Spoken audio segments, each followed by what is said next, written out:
wariskan bagi kita. Yaitu bicara tentang keteguhan hati. Ini bicara tentang kesetiaan melayani sampai dengan akhir hidup Yosua. Kita akan melihat sebagai berikut. Kita coba buka di Yosua pasal 23 ayat yang ketiga, dikatakan demikian. Dan kamu ini telah melihat segala yang dilakukan Tuhan Allahmu kepada semua bangsa di sini demi kamu, sebab Tuhan Allahmu dialah yang telah berperang bagi kamu.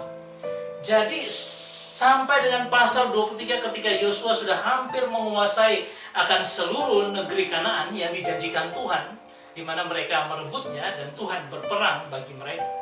Nah, unik sekali kata berperang, ya, ini dari kata hanilham, dari kata laham. Nah, ini adalah to engage in battle atau faith, artinya untuk terlibat dalam peperangan atau pertempuran. Ya, kita sudah melihat di bagian yang ketujuh ketika apa?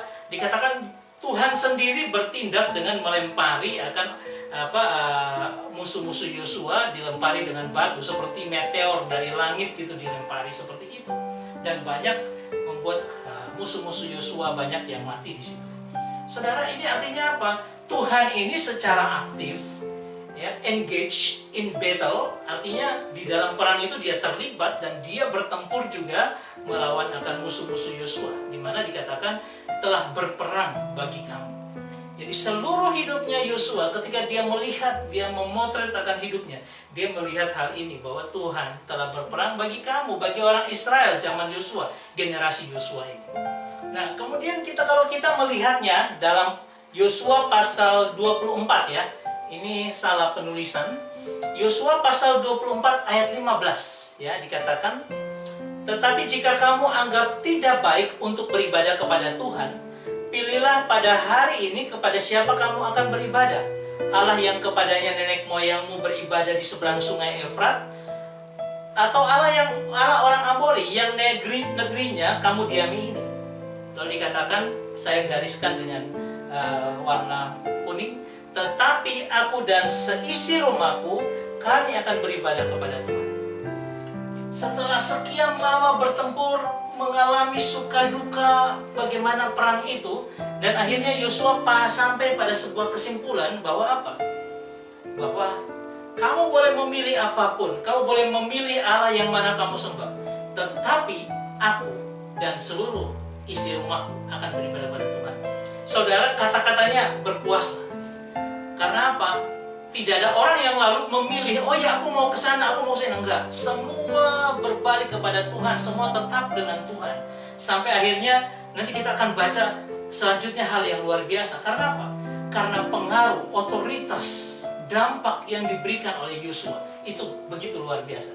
Coba kita lihat bagian yang selanjutnya, hidup yang berdampak bagi orang lain, ya, walaupun dia sudah mati. Ya, coba kita lihat ketika Yosua 24 ayat 31 dikatakan orang Israel beribadah kepada Tuhan. Artinya mereka ikut kata-kata Yosua, zaman Yosua.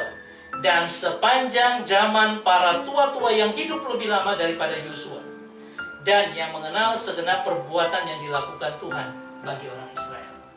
Artinya apa? Walaupun Yosua sudah mati, para tua-tua yang hidup bersama dengan Yosua, ya, bahkan ada yang lebih lama lagi, tetap bertahan untuk setia kepada Tuhan, karena juga pengaruh kekuatan otoritas Yosua masih dirasakan sampai dengan waktu-waktu selanjutnya. Ini adalah bicara tentang hidup yang berdampak bagi orang lain walaupun kita sendiri sudah mati.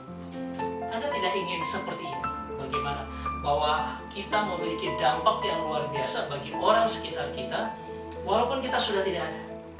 Tetapi mereka mengingat bagaimana perbuatan tangan Allah yang luar biasa lewat hidup kita, dan mereka terus mengingat itu, menjadi teladan, menjadi inspirasi untuk terus melakukan pelayanan. Ini sesuatu yang luar biasa, yang harus menjadi bagian.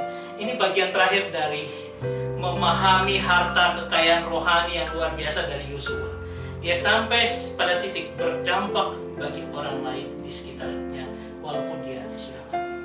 Saya memiliki sebuah video yang saya baru buat beberapa waktu ini.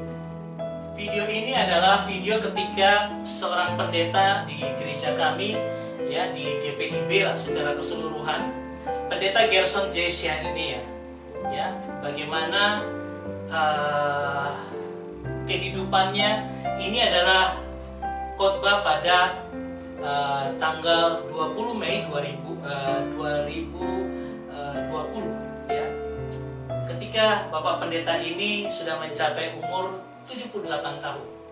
Paulus menasihati orang Tetapi Kristen apa yang terjadi? Dia agar tetap setia apa dan melayani. bagaimana dan seharusnya Dengan sikap kasih dan mengabdikan keluarga suami hidupnya istri. sekian lama bersama-sama dengan Tuhan. Yang Lalu dia terutama berkhotbah adalah tentang bagaimana adalah kasih. kasih itu dalam kehidupan kita, kasih dalam Pertama rumah Korintus, tangga dan pertama sebagainya. Yohanes 4:16 Saudara, mengatakan adalah Pak Allah Pendeta Gerson Siania sejak Yang mudanya pengharapan melayani Tuhan. yang terutama adalah Bahkan sampai 78 tahun kami memberi kesempatan Kasih untuk adalah- dia khotbah di Zoom seperti ini. tindakan nyata dalam Di setiap umur 78 suami dia istri. tetap berkhotbah. Dan Bapak terkasih kita ini Saya ulangi, kasih Baru adalah Jumat tindakan kemarin, nyata dalam perilaku 3 suami hari yang istri lalu dan kita dipanggil semua Tuhan. tanpa kecuali. Dan kami melihat Dalam keteladanan Sabda pelayanan yang Gunadarma, luar biasa. penulisnya Karena apa? memberikan judul Karena setianya dia kasih yang melayani. ilahi. Sampai umur 78 tahun dia masih baca Alkitab dan dia masih merenungkan dan membawa kita dalam perenungan untuk mengerti akan pertama Korintus 13 ayat 8 sampai 13 yang bicara Dalam tentang pertama kasih. Yohanes pasal 4 ayat 10b Saudara yang terkasih, dikatakan Allah harusnya adalah kasih. hidup pelayanan kita itu Jadi seperti kasih itu itu. adalah nyata, fakta dan realitas. Sampai Yohanes 3:16 kapanpun Tuhan mengatakan, membawa kita, Tuhan membawa kita, sampai itu pun kita tetap melayani dengan setia. Karena begitu besar kasih Allah akan dunia Saya mau ini, katakan selamat jalan hingga Pak telah Gerson. memuliakan anak yang Tetapi tunggal, teladan pelayanan yang orang diberikan untuk percaya tetap kepadanya, setia terus, tidak binasa, tidak melainkan berhenti, hidup yang untuk kekal. senantiasa mau melayani Tuhan, mengabarkan firman Tuhan. Apapun yang bisa kita lakukan, Dalam- menyaksikan Kristus dalam kehidupan kita, Dalam Hindu, Mahatma Gandhi mengatakan, semuanya harus kita lakukan. kasih itu ada dalam dalam pikiran, dalam dengan perkataan kita, dan Saya perbuatan berharap kita. Teladan dari Pak Ini mau Gerson ini dikatakan juga tentang mau kasih. menginspirasi kita untuk terus-menerus melayani Dan Dia. saudara, Sampai kapan? Sama seperti Yusuf. Mahatma Gandhi Aku mengatakan, dan seisi keluargaku, seisi pikiran, rumahku perkataan, tetap dan akan beribadah perbuatan. kepada Allah. Dan dia katakan demikian, seluruh orang Israel pun Ada juga ahli yang mengatakan, tetap teguh komited, beribadah kepada Allah. yakni pengetahuan, Tidak afektif, yakni Saudara, perasaan, dan psikomotor. Saya yakni berharap tindakan. kita Aspek merenungkan perilaku lebih dalam setiap lagi hari, semua setiap warisan yang Di ada mana ini. saja, kapan Dan saja, kemudian siapa jadikan saja, itu bagian kita. sikap orang percaya Bagaimana pada kita Tuhan. berharap akan Tuhan, andalkan Tuhan, Amin. bagaimana kita senantiasa bergaul dengan Roh Kudus seperti Yosua, bagaimana kita memiliki kuasa, bagaimana kita hanya Tuhan, hanya Tuhan, hanya Tuhan, dan kita tetap teguh, tidak berubah sama sekali sampai dengan akhir Tuhan memanggil kita. Saya berharap ini memberikan kita refleksi untuk semakin setia kepada Tuhan. Tuhan Yesus memberkati kita semua. Amin.